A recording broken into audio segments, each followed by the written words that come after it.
Hello guys, welcome to my another new video. তো guys দেখুন, আজকে আমি তোমাদের সামনে পাকা একটা জায়গায় ঘোরাতে এনেছি। এই জন্য এই জায়গার নাম হচ্ছে 64।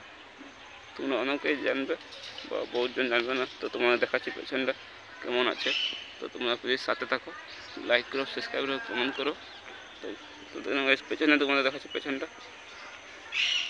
এই দেখুন গাইস, এইটা হচ্ছে পেছনটা আর এইটা হচ্ছে আগেটা। আমরা এই সাইড থেকে এসেছিলাম আর এই সাইড থেকে এসে করে এবার যাবো আমি এই সাইডে, মানে এই বাজার দিকে যাবো। তোমাদেরকে এক ঝলক দেখে দিচ্ছি পুরো।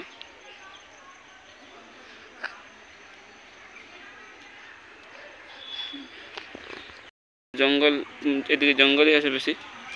আর ঘর দুয়ারিতে রেলের ঘর দুয়ার ওটা, ওখানে বহুত মধু চাষ করেছে। তোমরা দেখতে পাচ্ছ কালো কালো করে দেখা যাচ্ছে। তো ওগুলো ওখানে মধু চাষ আছে, অনেকগুলো আছে, খুব জোর 50টার মতন হবে। নিচ দিয়ে করে আছে বহুতগুলো, ওপরে আছে অনেকগুলো। তো তোমাদের কাছে গিয়ে দেখাতে পারবো না, কেন কি মধু চাষ মানে বিপদ, বহুত বিপজ্জনক পুরো। তো এবার তোমার সামনে দেখো, এই দেখে না শোনো পাপ্পাকে। পাপ্পা বলো হ্যালো গাইস, এই চ্যানেল লাইক করো, সাবস্ক্রাইব করো, 10K সাবস্ক্রাইব করো। বলো, বল বল বল পাপ্পা। ও এখন কিছু বলো না পাপ্পা। হ্যাঁ, মানে অন্য জায়গায় এসেছে তো কেমন লাগছে একা একা।